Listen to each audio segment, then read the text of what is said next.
Bhatt Saab would get me to write films. And Mukesh Bhatt is very miserly when it comes to giving money. So I went and I said, I'm walking out. Rather be a carpenter, but I won't work in this office. The voice says, और महेश भट्ट ने जो पैसे दिए थे वो भूल गए. Shool was being made, and the film critic asked Ramu that you got this Pirangi type kid. Does he even know what Shool means? This is when Anurag turns to him and says, like, this is Trishul. And this is true. Once I trolled somebody when there was no social media. Mukul Anand was making Trimurti, and I wanted to work with him as an assistant. So I would call his house, somebody would pick up. I said, Mukul Anand ji se baat ho sakti hai? I said, nahi. Called again the second time. Third time I was like, Subhash guy बोल रहा हूँ, बोलना कल से set पे आने की जरूरत नहीं है. And I put the phone down.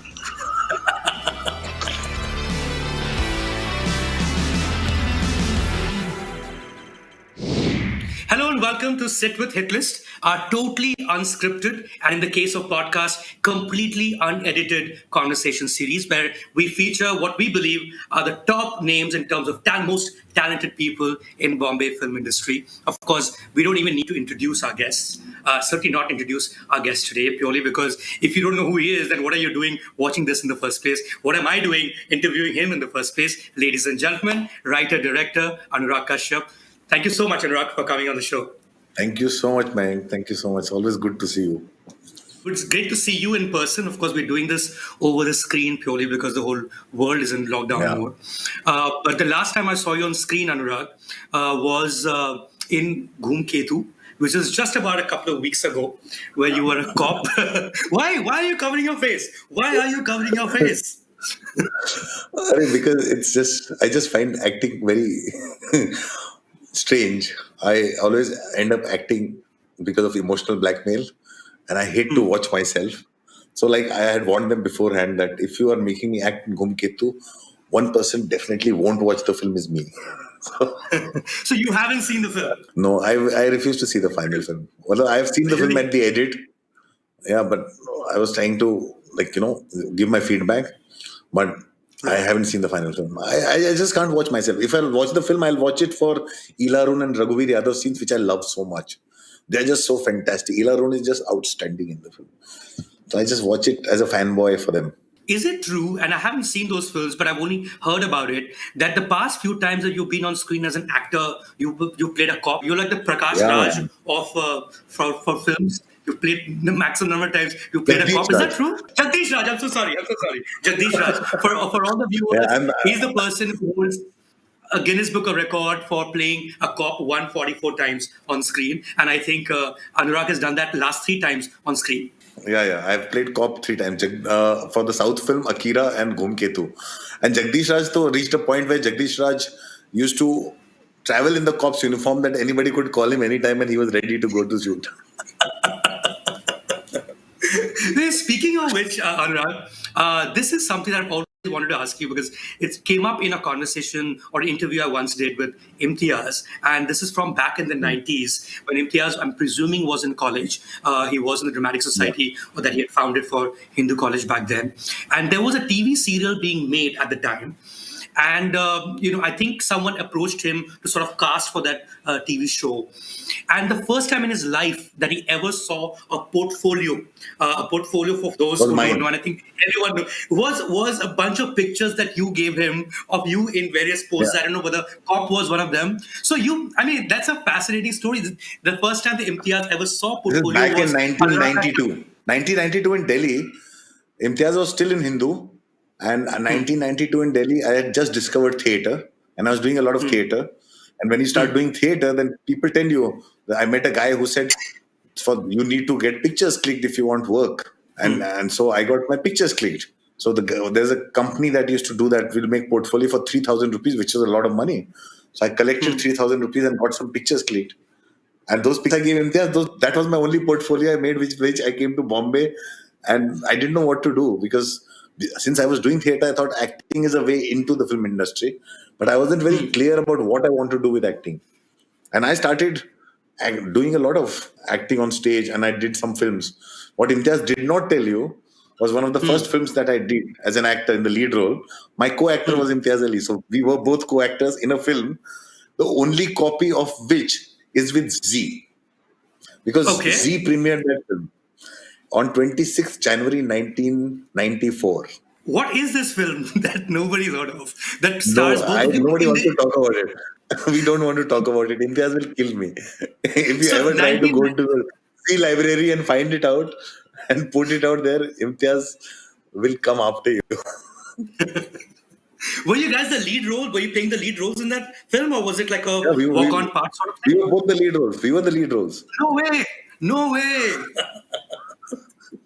So there is some work to be done to look for. You know, the other thing that I saw, because we're walking down memory lane, is a picture that you posted on Twitter. I think a few days ago, which was from, if I'm not mistaken, the Mahura shot of Panch. The moral Is shot that of right? Panch, yeah, yeah, yeah. And the whole world is in there in that picture. And which year would that be, Anurag? This was 2000, I think. This was early 2000. Which is your first film as a director, which obviously you can't have an anniversary for because the movie never released. So there is no question of celebrating 20 years of March in that sense. But what really Yeah. struck my eye, Anurag, when I was looking at that picture, is this guy wearing a cap in the second row to the right hand corner, and that's Vikramaditya Motwani, if I'm not There's mistaken. Vikramaditya Motwani, there's Hansal Mehta in that picture. Now, was Vikram working on Panch? Was he part of the Yeah. crew? So Vikram was also one of the sound designers of Panch. And Vikram, Okay. because my thing was I had to shoot a film and you can't shoot a film without songs. So I had songs and I was so scared of shooting a song. I didn't know how to shoot a song. The one person that I knew how to shoot songs was Sanjay Leela Bansali, and Vikram was Sanjay Leela Bansali's assistant. So in my head, I said, since he's Bansali's assistant, he knows how to shoot songs. So Vikram had two credits on the film: the director of songs and the sound designer.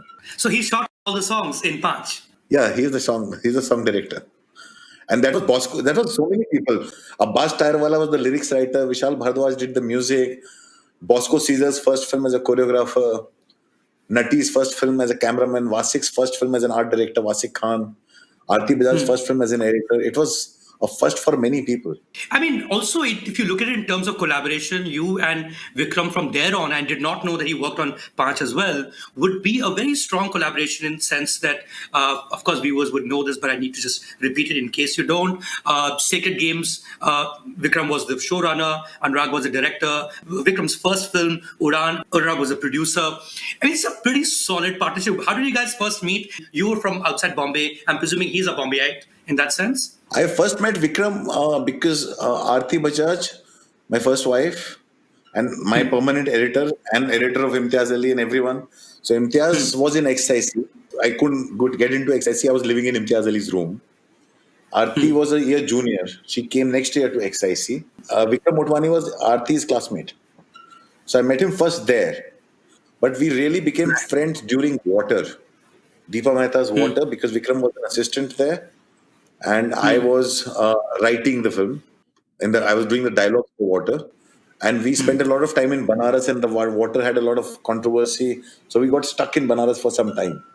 And that's when we found friendship. Vikram taught me photography. That whole Water experience happened. And Vikram, I also kept meeting him because he was the first AD to Vishal Bhardwaj in a film that he never got to make. Vishal was wanting to make his first film called Barf before Maqbool. Okay. His first AD was Vikram Motwani. So Vikram, me, Vishal, Abbas Tyrewala, whole lot of gang, we used to hang out together. Then there was Sriram Raghavan, Shivam Nair, a whole lot of other people, which was the other part of the gang. So I was the center point of every gang. Even Tigmanshu Dhulia, Irfan, they were all closer to my There was brother. a third gang.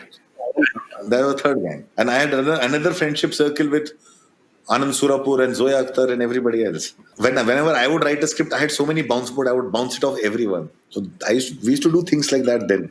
You know, Anurag, I know a lot of people, and they rightly consider you one of the finest we've had. But I think your greatest contribution outside of filmmaking, which is obvious and that is there to be seen, is how you created an ecosystem of writers, of technicians, of actors in Warsaw, where you currently are. There wasn't much going on in terms of a scene.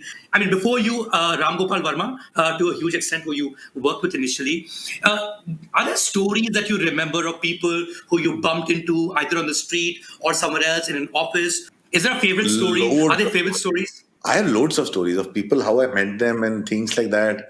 Like Shriram was always a very lazy, reluctant He was a very good filmmaker, but a lazy, reluctant person. And I was such a massive fan of Raman Raghav and the way Sriram worked. He made Ranga Billa. And I used to write for Shivam Nair. And they gave me my first credit because I was very happily working without credit. I would do anything as long as I was working. For a script written by Shiv Subramaniam that I rewrote, they gave me credit because it was not supposed to give me credit because it was understood. I was taking somebody else's script and rewriting it because I said I had to take on it. So them letting me generously allow me to give that take. So that was what Auto Narayan was, which paved way for Satya in a way. Very strange story was a film that never got made. A script that I wrote officially first time, which was supposed to be made into a film for Kamal Swaroop as a director called Nagarajan. Okay. I found this actor who I was a fan of from stage called Manoj Bajpayee. And I put Manoj Bajpayee and the film together. The film never happened. But Manoj was going through such a hard struggle at that time. Nobody had shown that kind of faith in him. So when Ram Gopal Varma was shooting Daud with him, he asked Manoj Bajpayee that I want to make a film with you. I have this kind of film. Do you know any writer who can do this? So Manoj, without having seen my any written work, took me to Ram Gopal Varma to meet him.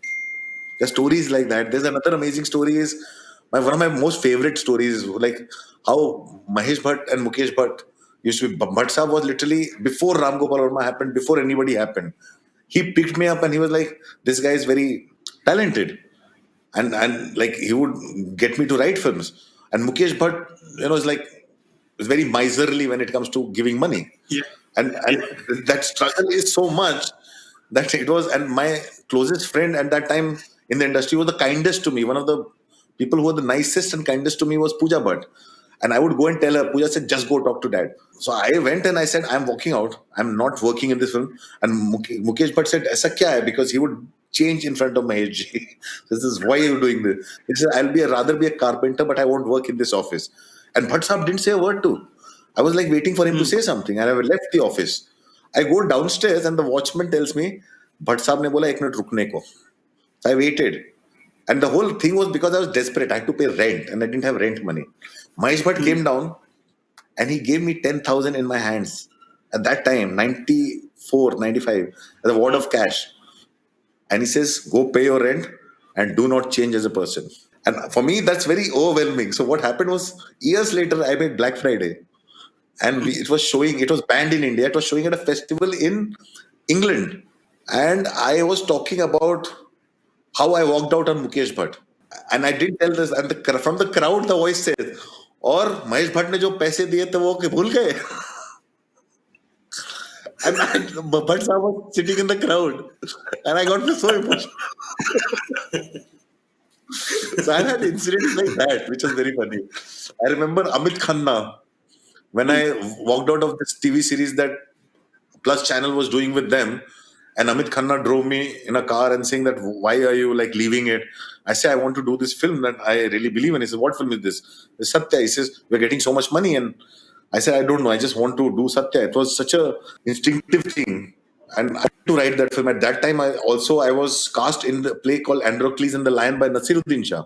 So Nasir was also very upset. I walked out of everything to do Satya. So I have those stories. I remember one actor friend of mine told me, there's this very good actor who's struggled so much and given up, and he's now going back to Bombay. And can you stop him? And that time I was also doing casting for Ram Gopal Varma. So that actor was Rajpal Yadav. Right. So Rajpal Yadav was leaving Bombay out of desperation, going back to Jabalpur. I convinced him to stay back. I said, I'll give you one scene role in Sool. Rajpal Yadav के बगल में दूसरा actor था, पतला दुबला सा, was Nawazuddin Siddiqui. Right. तो Nawazuddin Siddiqui said, sir मुझे भी कोई काम मिल जाएगा. मैंने कहा यार एक ही रोल है, किसी एक को मिल सकता है, इसमें छोटा रोल कर लूंगा. तो मैं कहा मैं कोई डायलॉग नहीं, कुछ नहीं, वेटर का रोल है, इसे मैं कर लूंगा. मैं कहा पैसे नहीं मिलेंगे, ये सर एक दिन के खाने का हो जाएगा ना, मैं कर लूंगा. So that's how Rajpal Yadav and Nawazuddin I met. And Rajpal Yadav turned that one scene into his scene, which led him to do Jungle. Right. And Nawazuddin Siddiqui did a small role of a waiter, which you still can see in the film. He comes and takes orders. And उसमें भी वो अपना कुछ करता है. Have you like made like these random cameos in films where we can spot you before you became a director? Given that you worked in so many of these films. Gang, lots of films. you should see Gang, Mazhar Khan's Gang. One day I remember I get a message from somebody saying that, were you there in Gang? So I remember I was What there is in gang? Gang. Gang is that Mazhar Khan movie with Nana Patekar, Jackie Shroff, everybody. So I have a scene with Nana Patekar and everything in Gang. And I was this very thin cop. Again a cop. I'm again a cop in a Hollywood film called The Maharaja's Daughter back in 93. I was cast in the film. I was too young. I did not even have a mustache. With Burt Young. Burt Young, you remember from Rocky. Sylvester Stallone's trainer. I had a scene with him. Right. I played a cop in that Hollywood film as well. So I have lots of cop roles. And Gang, I played a cop with. The scene was with Nana Patekar, Javed Jafri. Like it was a scene. I'm a honest cop who they're manipulating.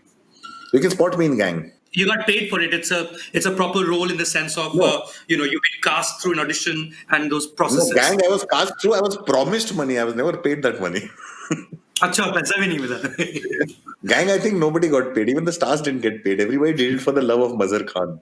That's why the film took 10 years to get made. Like I have like stories when I used to carry Bhatts' books, standing on the set of I don't know what was the Yash Johar film he did, Duplicate or something, and standing outside and so intimidated. Shah Rukh I knew from university days. I'd seen him, so I was never intimidated by him in that way. But standing by the set, the grandness of the set, and Bhatt Sahab Katha, and I was carrying his books, and I was hungry and I had no money, And standing outside, I remember Yash Johar seeing me, and Yash Johar was such a unlike any producer that I've met ever since or even before.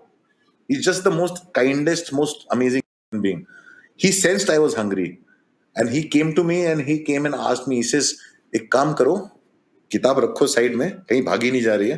पहले चलो बैठो खाना खाओ." And he took me aside and he put me down and he fed me.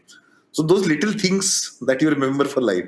Once I Right. was hungry, But I just walked into Jannat. I went to Shah Rukh Khan's house because using our college connection, I remember him feeding me. He only knew how to make omelets. I've done things like that. I mean, this is around the time that you already had a mansion in Bandstand. Yeah, yeah. This is before no smoking. This is after I had made Black Friday and all. I was in very bad shape. This is after, I think after my marriage had broken up. I was literally homeless things. I was like struggling for lots of things. And two films were banned, Black Friday and Panch. Personally, for you, Anurag, you've been around in the film industry. In a sense, you're a film industry kid now because you were a kid when Yeah. you moved in here, when you moved to Bombay. There was a certain perception that people had in terms of you as a person because you were extremely vocal. You would blog. You would not care about what you're saying about whoever. The consequences be damned. In all that time, I think, how did they perceive you initially? My favorite story of yours, Anurag, that you told me a long, long time ago, and I don't know if you remember you telling me this, was this one time that you were in the set with Ram Gopal Verma, and there was a film critic, and there weren't that many film critics back in the day. I think this is around the time Shul was being made, and the film critic asked Ramu that you got this Pirangi type kid. Does he even know what Shul means? And I must let the viewers know.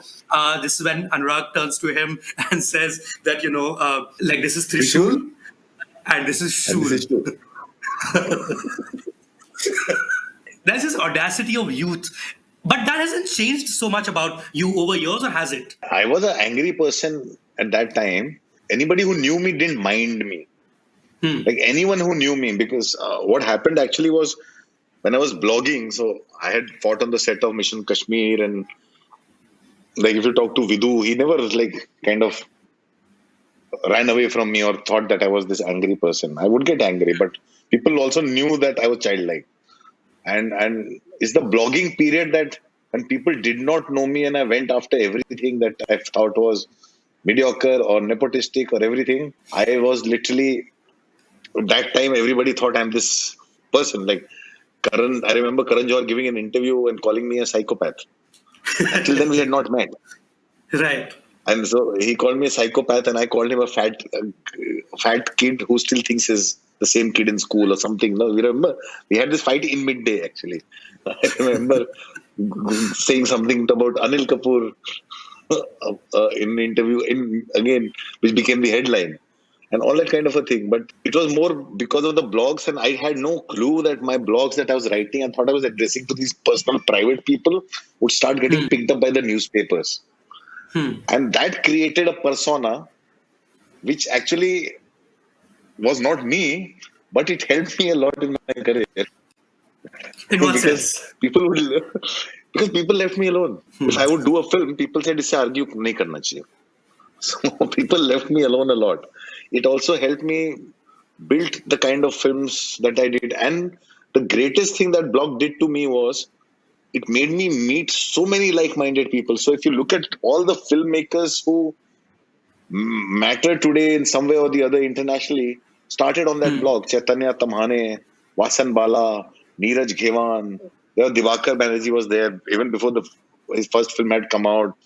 There was Sneha Khanwalkar on that blog. There was, I don't know, there's just so many, Anand Gandhi, so many people. And so many people quit their job. Vasan quit his job. I remember Neeraj Ghewan quit his job, came and met me, started working with me. So many people. Karthik Krishnan, who runs Filter Copy, was on that blog. Somen Mishra, who now the head of Dharmatics, he was on that blog. And Right. so many film critics today. Rahul Desai was there on that blog. Yes. So many people. Karan Anshuman was on that blog.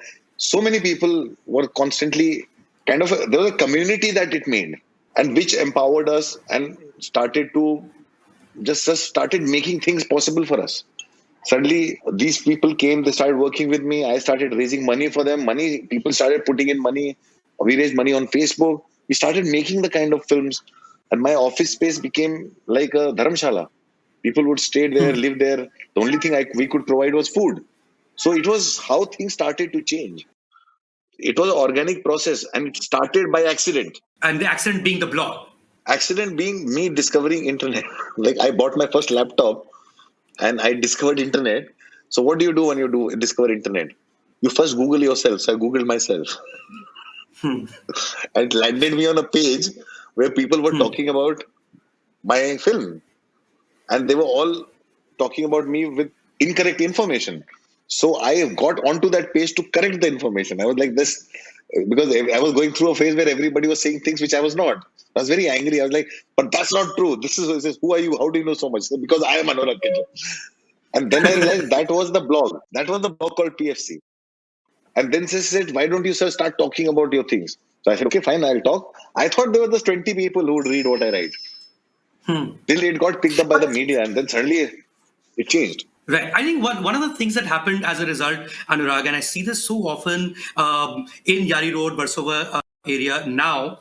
I mean, I've met this one kid who calls you Papa, and maybe that is a word that a lot of people use and they say Papa. Yeah, yeah. I'm like, dude, and there's a whole cult worship which is very close to either mafia, which would be Bhai, not Papa, and like even like politics in a certain way, like they could do anything for you.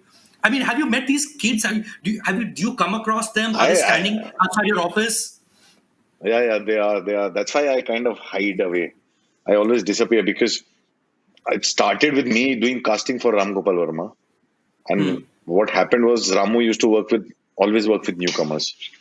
And Ramu ji he's the one who brought in, say, Atul Sabarwal, apna kya naam hai, Shriram Raghavan made ek Hasina thi there, Shimit Amin, Abbas Tyrewala, so many people found their voices there.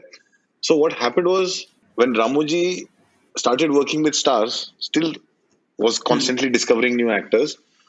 With Gangs of Wasipur, the same thing started around me with actors. And what happened with that blog was, when Udan came out and Vasan made his first film and Ghewan made his first film, so they would all tell stories about how we met. So a whole lot of engineers and doctors started dropping out. So they thought this is the way to do it. I was the outsider who made his way in on his own terms. So everybody started coming to me. There's a whole lot of mass kind of infiltration that happened. I remember when QTAPA started, all those guys, the first videos started with me. AIB's first podcast was with me. So every time anybody would start out, Right. I would be there. And also because I used to do it just because I used to love them. I mean, you've also been an increasingly accessible person, despite the success that you've had with your films. Like I remember meeting an Italian filmmaker who was having a hard time meeting everyone. He had the rights for, if I'm not mistaken, the Bangladeshi economist. His life story, and Marco was his name. And he told me that while he couldn't meet anyone, he could find you on day one and have dinner with you. I mean, you've always kept your door open for new ideas. Is that something that you've continued with? I have continued, like, and this is one. It becomes difficult only with actors, With filmmakers and things, I can meet them, because now it's like there's too much because of social media. Every day somebody's sending you a script or a thing, and Right. I don't really have that kind of a capacity. But when I see something good, I reach out to them.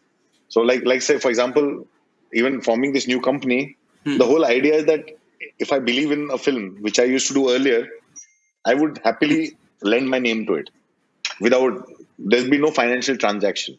We're just helping the film. So if Right. we have extra money, we can give, but we're not taking anything off it, because I know how difficult it is for a small film to even come out. So that's how the Right. Anurag Kashyap present started. That if I like a film, the criteria is I have to like the film. I can't be embarrassed about it. I will talk about it Right. openly because I love the film so much. So I lend my name to it if it helps them. And sometimes, in the sense, you can't really produce every film possible. But if you really Right. believe in something, it's worth fighting for. So I do that. We fight for it. Now there's also support system, because a Vasan would do the same, a Gevan would do the same, Vikram Motwani does the same thing often. Sometimes we all get together to support a film. A Shlok Sharma does the same. So, for example, Right. Aarti Kadav's Cargo, Vikram, me, Shlok, Shlok is the one actual producer, but both Vikram and me will come in and support it any which way we can, like we did for E Ballet Ooh. Nothing, if you really love films, you'll do it. Yeah. People do it the world over. Martin Scorsese, Right. who we think is God, gives more time to filmmakers from all over the world than I would do to filmmakers here. So that for me is that was the biggest learning that I had. Biggest learning that I had. I'm saying how this man, who's so busy and so much more larger in status than all of us, constantly makes time for young filmmakers and watches their films and gives feedback and writes letters to them, which are like for trophies for us. He's done that to Gevan, he's done that to me, and so hum log kya hai? Right. I mean, in your case, the other side of your personality, outside of you being a filmmaker, is you're equally a film buff, and to a point Yeah. where it would be a dream come true for you for the number of things that have happened to you as a result. I mean, I would know how it Yeah. was for you to meet Tarantino, for instance, or how was it for you to meet Yeah. Scorsese? I mean, he would be God for you. What was it like when you first met him? I had the funniest story when I first met Scorsese. Though. So, like, I finally got this request wanting to see Gangs of Wasseypur. And I was like so jealous because I couldn't travel at that time. And Guneet was traveling to New York. So I gave Guneet a copy of the film. And she is like, okay, she said, I dropped it at his house. I was so jealous because I thought it was my opportunity to meet him. And she went to his Right. house and dropped the film. And I missed that opportunity. And then one day the letter comes in the mail, and that letter like totally blew me. I was like, I framed that letter, and later came the mail. I not just copied it, I enlarged it and made it such a big one and framed it and hung it on my wall. And I was so proud of it for the longest time. I didn't want to reveal it for the longest time. It was just in my office. Then I got a call inviting me to a jury by him. So in the sense, that's the first time I met him. So when I met him on the jury, and he had not walked in, and I only knew in that jury, I knew Fatih Akin personally, and he had come in, and I was so nervous. So I said, I'll just smoke and come back on the table, because in that jury was suddenly Mario Cotillard. In that jury was Golshifteh Farhani, Park Chan-wook. So, but I didn't know Park Chan-wook by face. So I was spent in a corner and I was smoking a cigarette, and this man with long flowy hair comes and joins me and starts smoking a cigarette. And he's like, man, I can't believe it. We're meeting Martin Scorsese. And I was like, yeah, man. And he introduced himself, and he was Paulo Sorrentino. 2 years later, he won the Academy Award for his movie, Best Foreign Film. So Sorrentino and me were Right. smoking in a corner. I didn't know who Sorrentino was. And we were smoking in a corner, nervous because Scorsese is supposed to come in, and he comes in and the whole table goes silent. So me and a Mario Cotillard or Fatih Akin, we were all equals when a Scorsese sat down on his table. We were all there because of him. We were all looking at him. There was Amatas, Kalante. Which festival was There this? was this is in Marrakesh. That's how we all became friends. And he was just so amazing, and he was just so generous, and he was so open. And we were the first people to see the first ever cut of Wolf of Wall Street, because he was in the jury, heading the jury, and Wolf of Wall Street had was fighting its censor battle. So before the film got cut by little bit, he showed us only the jury got to see the full movie, uncut movie. Some of those scenes didn't make it to the final cut. He organized a special screening for just 13 of us. 13 of us, sorry, 9, 10 of us. sitting in a hall, saw the entire uncut Wolf of Wall Street. So it was such an amazing time. This is the year Wolf of Wall Street came out. Just 2 weeks later, it came out. Right. I've had some amazing experiences. I've had like some, like I remember first time I met Coppola, and I saw him and I was looking at him and he knew I wanted to talk to him. So he called me like this old man. He was sitting in one place. And Sofia Coppola was with him. His daughter was there with him and he's old. And he made me sit in his lap and said, now talk to me. So I was like, it's like a grandfather putting you in his lap and saying, Bolo kya bolna hai. I've had some incredibly beautiful experiences. They're just very so personal that, I don't want to corrupt them. Right. Did you have this? Did you have a similar, sort of experience when you moved to Bombay? Given that you were a film buff to begin with, or was Bollywood something very different from how you perceived world cinema to be in the first place? You will never forget people who were nice and kind and warm to you at a time like this. I cannot forget. I remember when I was literally on the street, when I would be late and could not get into Xavier's to sneak into Imtiaz Ali's hostel room, I would spend my time on the street. At that time, I remember Sanjana Kapoor knew that I was doing theatre and I was the only person allowed to use Prithvi as my toilet in the morning. Like I could go to Prithvi and do that. I cannot forget that. The first person who was warmest and kindest to me was Shashi Kapoor. Because I remember my moment when I first time performed at Prithvi. I'd come from Delhi with a play, as part of a play with a one dialogue role. I had one dialogue I had to speak. So when I walked into Prithvi and I had my entry, I would wait for my entry and my entry came and I went to speak my line and I was supposed to take the light and stand on the line. So when I took the light, in front of me was Shashi Kapoor sitting there. And I saw him and I forgot my line. I totally forgot my line. I blanked out. The actor handled the scene and after that he was so warm to me. Yash Johar, I just cannot forget those people who are like just little tiny gestures. So those are the people who you remember. I've had moments like that. I remember very desperately. I remember once I trolled somebody when there was no social media. Terrible trolling that I did. That was horrible. I called Mukul Anand was making Trimurti and I wanted to work with him as an assistant. And that was the time for landline. They were not in mobile phones. So I would call his house. Somebody would pick up. I said, Mukul Anand ji se baat ho sakti hai? I said, nahi. वो अभी busy है. बाद में phone करिए. And फिर I'll call again. Every call was 1 rupee coin, right? And so called again the second time. Third time I was like, Timo, मतलब सुभाष का ही बोल रहा हूँ, बोलना कल से सेट पे आने की जरूरत नहीं है. And I put the phone down. So now when on social media I get trolled or somebody does things to me, I just remember of my time and I laugh. On a personal front, Anurag, I mean, you have two siblings. You're the eldest one. Both are in films. And while you've been a producer of so many films, I don't think you guys have ever collaborated. Do you think that's? I mean, I find that a little odd that you've never worked with your siblings while they also work in the same field. No, it's not that. This is also very sad. But in the sense, I would happily read the script or give my feedback or everything. But I think both my brother and sister have been very conscious of, like my brother said, you cast such a strong shadow that one can't be their own person, especially if it's a brother. So he wanted to do his own thing. My sister, again, the same thing. She was my assistant, but she would never want me to be part of her first film as a producer. She said, let me first come out on my own. And her struggle has been her own. Like, in the sense, I would happily, why would I not help them and support them, knowing that she's very talented in the sense she's done a lot of work for me to know talented. Even her husband is a very good filmmaker. And I keep telling him, let me produce your film because his scripts are good, everything is good. He says, no, I'll make my first film on my own. So they also have made this choice. And in the sense, it's very important to have your own identity. So it's not really because of the thing of ease, and they're comfortable with what they have. I think it's the same kind of an upbringing all three of us have gone through. They want to do things on their own. Three siblings, all three of them in films. I mean, clearly same upbringing to a huge extent. Was there someone in your family who was into films or in the arts in a professional sort of way? Your parents perhaps put you into cinema. I mean, it's unusual, right? I mean, given that you had no one in your family at all. You can't even remember like a distant uncle who got you interested in movies or something like that. Nobody. I also was not really very keen to come to cinema. I discovered cinema and I came here within 6 months. At the age of 18, I didn't know I would come to cinema. It was only realizing there's a certain kind of film that I would think of can also be movies, which was after a film festival and doing some theater. is why I came here. And my brother actually came here to prepare for his IIMs.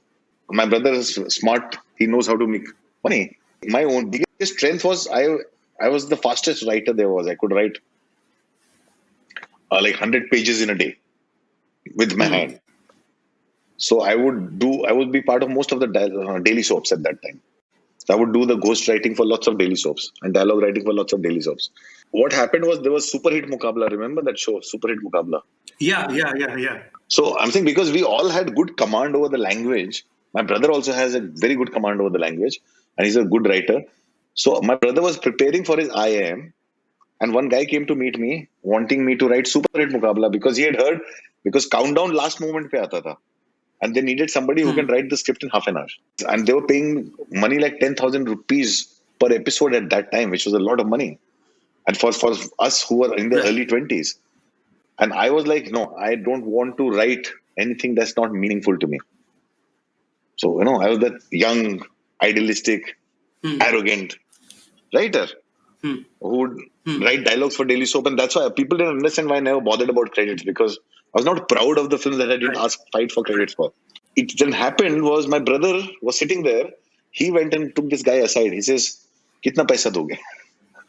And he started doing Super Hit Mukabla. He said, "मैं लिख के देता हूँ." Because in his head it was like, आधे घंटे का काम का 10,000 रुपए मिल रहा है, मेरा भाई बेवकूफ है, वो आइडियलिज्म में कभी पैसा नहीं कमाएगा, I'll do it. So that's how he got into it. He forgot his IIM. He started making so much money. He says, IIM करने के बाद इतना ही पैसा कमाना है तो मैं अभी क्यों ना काम करूं. He started getting into it. My sister was always had a creative bent of mind. She was literally as in school she would write plays and direct plays and do things.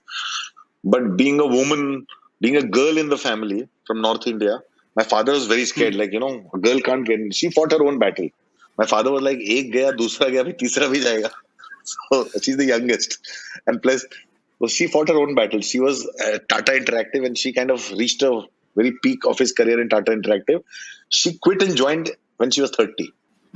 So after her 30, she quit and joined films. Till then, she did a job so that she took her time to handle my dad.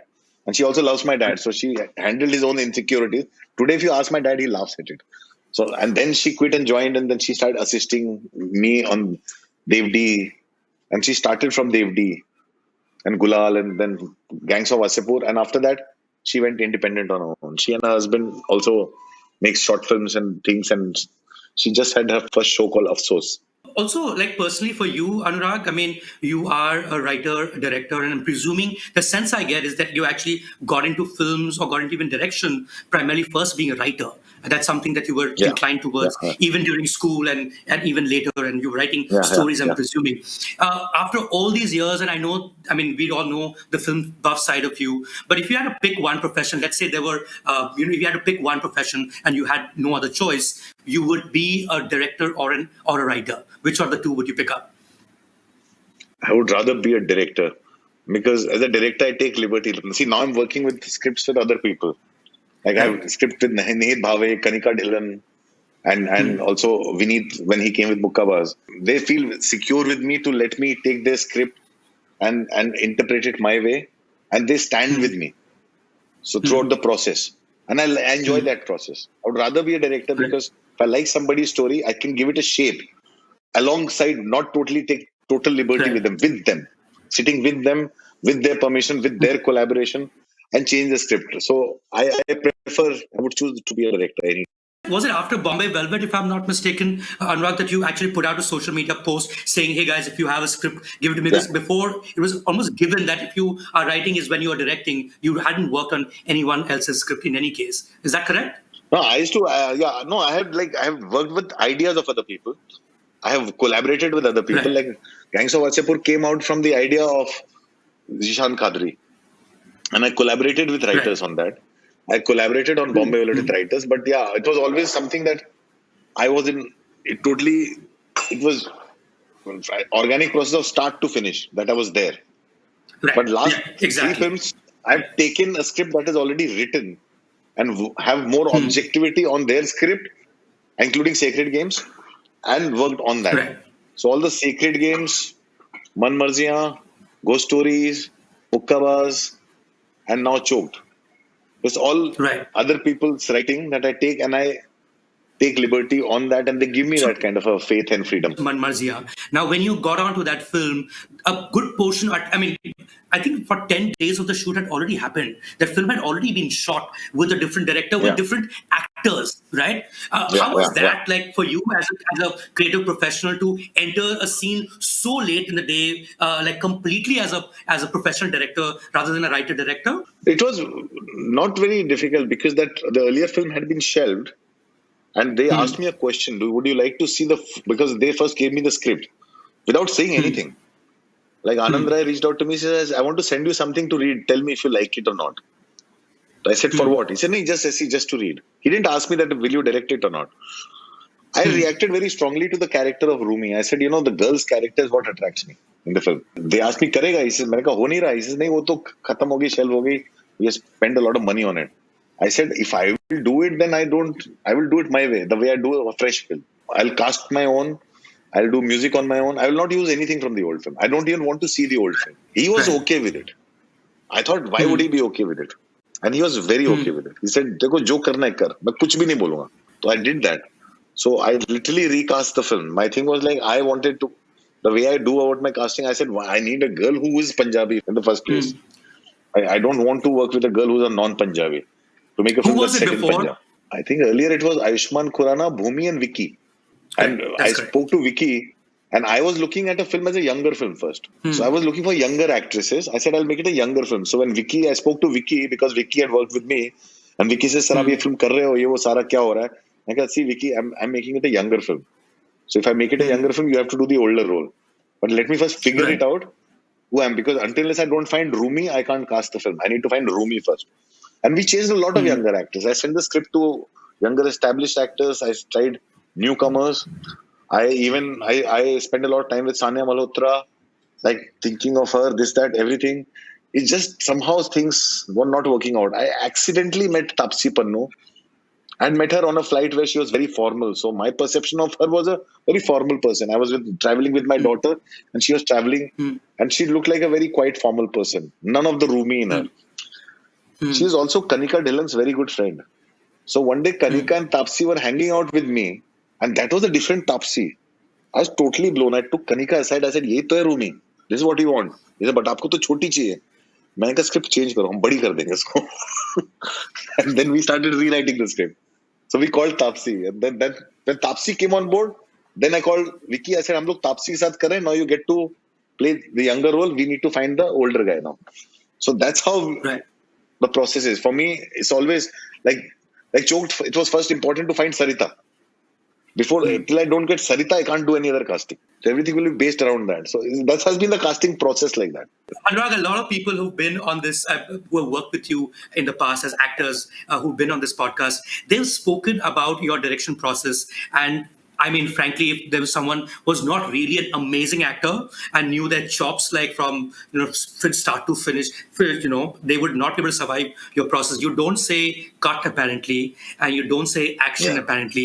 You don't. Nobody knows when you're going to stop a particular scene. It can just go on and on and on, where the actors don't have their lines ready with them, or they could have been lines on that day itself. Is there a template that you've sort of developed over years, or is somebody whose works you've admired and taken some elements of that from there? No, no. This is something that I have refined over the years now. Now this is Hmm. the way I work. But when it started, it was not having any other choice but to do it this way, because we had no money when we were making Panch or Black Friday or Gulal. When we were shooting Gulal, we were like Hmm. constantly trying to find places Hmm. that were lit enough so that whatever we shoot will be seen. So we were dependent on people lighting up their own homes in Diwali, and we were shooting there. So we had to improvise the scene based on that. So every scene would change itself. Black Friday, we had no money to go and shoot. In the sense, we had a budget given, and I wanted to shoot it authentically. I can't just randomly shoot in my street and say, "Believe this is Javeri Bazaar." We had to go shoot there. Hmm. I've had to figure out constantly how to shoot to make it look big and authentic. One thing I'd learned: if your low budget films looks low budget, nobody's gonna pay attention. So while Hmm. watching the film, people can't say इसमें तो खर्चा नहीं किया. So I have developed the style, and then I've refined it over the years, and it works for me very well. And also, having been very bad actor on screen in my early days has taught me how to direct actors and how to get the best out of them. And it's very important for them to trust me. Actors have to totally put their trust in me, otherwise I can't extract performances. If they doubt me, then it becomes very scary process for me, because my process is scary for somebody who doesn't know. But if you ask my team, they enjoy the process so much they never want to go back to the normal filmmaking. So every actor and everybody who works there, they don't like going back to the normal world. Right. Getting to your writing process, Anurag, and don't get me wrong, well, at least one friend I can think of, a huge film buff. She loved Bombay Velvet, by the way. But when she saw your segment in Ghost Stories, she told me quite honestly she did not get it. She didn't understand it, Yeah. which is something that also happened to a huge extent when you did No Smoking, for instance. A lot of Yeah. people Yeah. Yeah. quite openly said that, hey, man, I didn't get it. Now, there's one Yeah. element of it which is to say that, hey, man, you didn't get it, too bad, screw you. And the other is that, and which is the artistic side in the sense that this is self-expression. Some people might get what you want to say, some people may not, but this is what you wanted to say. Right, that's your expression. Yeah. The second Yeah. aspect Yeah. of it is that at the end of the day, Anurag, you're also a communicator. And indulge me in this debate that if there is something you wanted to say and the other person did not get it, is that by virtue of that, is that somewhere that you failed as a communicator? Where do you find yourself in this particular debate, as it No, were? that's totally my failure. That's totally my failure. Because no film is ever made with an intent that people won't get it. So sometimes my thing is I don't like to over explain, but I want people to get it. So I try to leave hints here and there. And this one, Ghost Stories, I absolutely thought everybody will get it. But I got a lot of reaction like that. What are you trying to say? Because I was not just trying to say anything. I'm saying just the whole idea behind that was there's a woman dealing with her own trauma, creating her own things. And then Zoya pointed it out. I said, people got confused because you put the kid in there. So first people are thinking the kid is doing it. Then something else is happening. So people are confused. You're trying to say two things. So she explained it to me later why people reacted like that. But it's always a learning process. It's always a learning process. Like, because the no smoking lesson taught me how not to make choked. Because I wanted people to understand it. I was attracted to choked by the idea, similar ideas which were like in no smoking.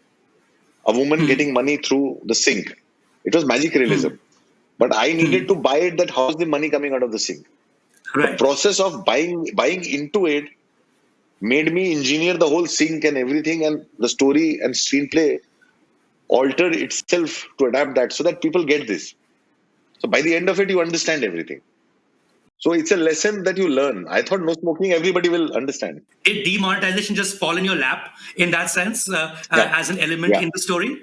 Was there a story before Yeah. demonetization anyway? Or was it a starting point? The script was written in 2013. Right. And then it came to me in 2015. And it was always about money coming from the sink, and it was always about the marriage. But there was no demonetization. And demonetization made sense of the same script. It fell into my lap. I'm saying demonetization, people suffered a lot because of it, but I benefited from it in terms of making this film. How can you have a conversation with Anurag Kashyap and not bring up Bombay Velvet? It has to become part of some conversation in some form or the other. And I have to tell you this, Anurag. I happened to watch the film again quite recently. And the first time I watched it was so much about the plot. And I was just like looking at Nariman Point and when will you get to that element of the plot. But this time I watched it like Scarface. And for me, it's the same Miami, and it's the same, the Art Deco architecture of Miami. A man comes to town, a stranger comes to town, and his rise, as it were. Were you deeply inspired by Scarface when you were thinking of, or when you're writing, or when you're filming Bombay Velvet? I think there's a lot of influence of everything from Scarface to a lot of early cinema, White Heat, and all those movies were the big influence. What's his name? Edward Robinson was a big influence. And Scarface, not the new one, but the old one. That was a big influence. The Paul Mooney Scarface. The Paulo, yeah. So all those things were a big influence on that. And we wanted to create noir and art deco. But every building we recreated, everything was based on real buildings that existed in Bombay. So it was all those things combined with the story of Nariman Point. Built around, you need something to build the story around. So a lot of facts and things, because Bombay used to have these boxing rings and all those things. But I think it's because such an immediate history and such a short period of time, there's no relatability for people. And expectation from the film was just far too much. There's too much media attention, interest, put everybody on a back foot. It's still a nightmare. But of the things that the film managed to achieve, which is a lot of what your films tend to do, is it became a bunch of memes. It became a conversation piece. It became a talking point. I'm going to finish this conversation with a few things that have become talking points. And if you could remember, if there are any stories behind those things, Anurag. One is, the one thing that we all remember when we think of Dev D, for instance, is emotional atyachar. It's a line. It's these two words that you came up with. Do you remember how you came up with those two words? Because they sort of define that film in a real sense. Yeah, there's a story behind it. Because that song, na Pardesi, the song, there's a line called Ipke Hoge Agge Yaar. So there's a line in the song. So he made me hear that song. I heard it like Ipke Hoge Atyachar. Agge Yaar sounded like Atyachar to me. So Atyachar stayed in my head. And I was trying to figure out a song, and Atyachar stayed in my head. So, and I was in that phase where I was telling Amit Trivedi that Paella, by God, add that by God to it. So I asked him to do that.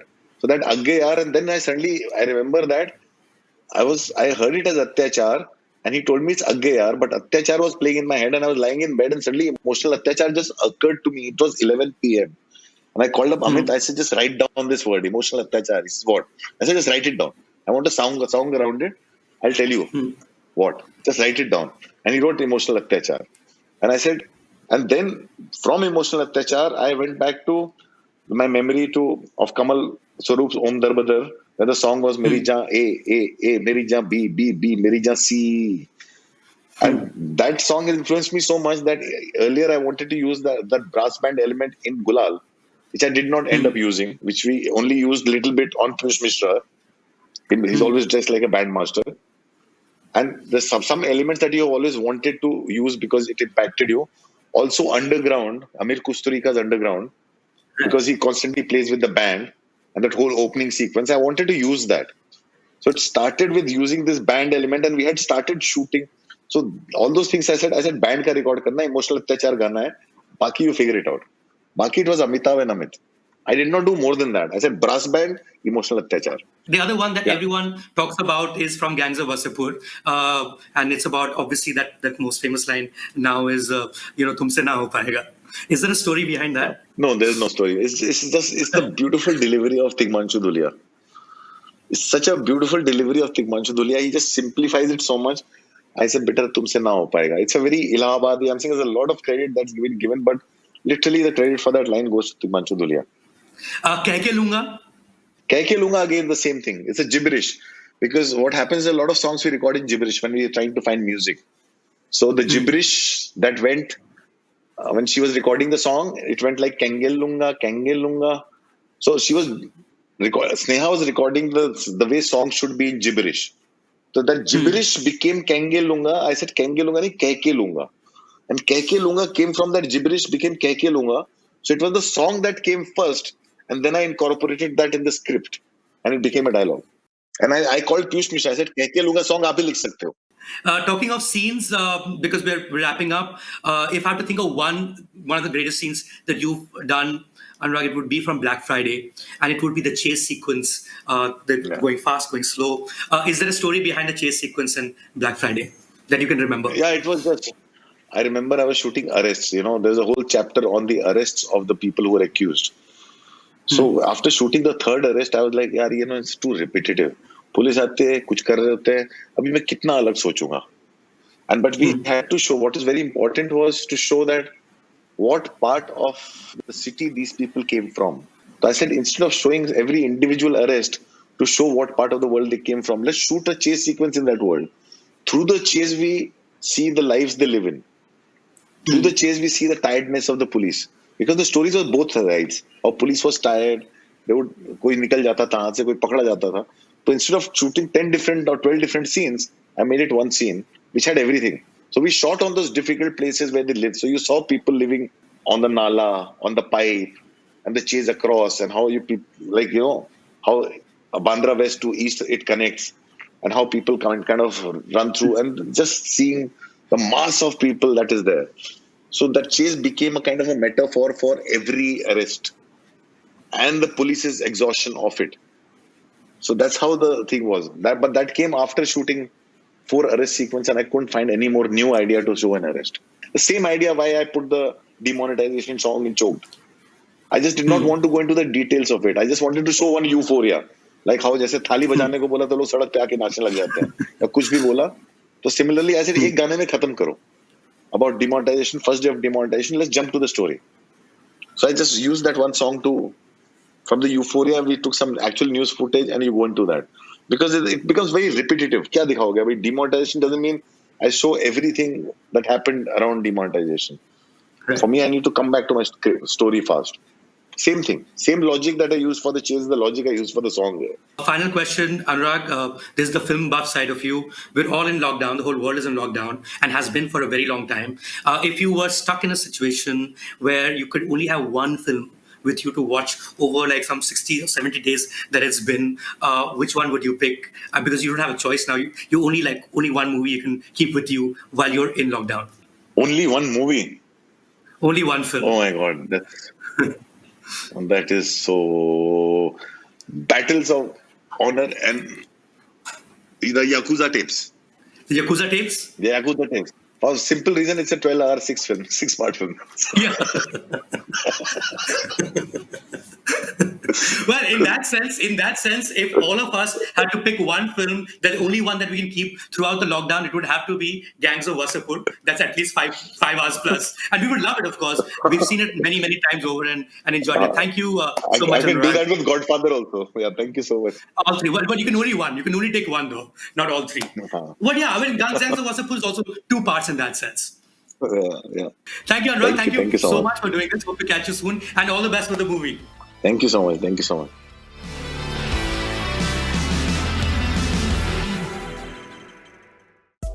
Subscribe to Midday India.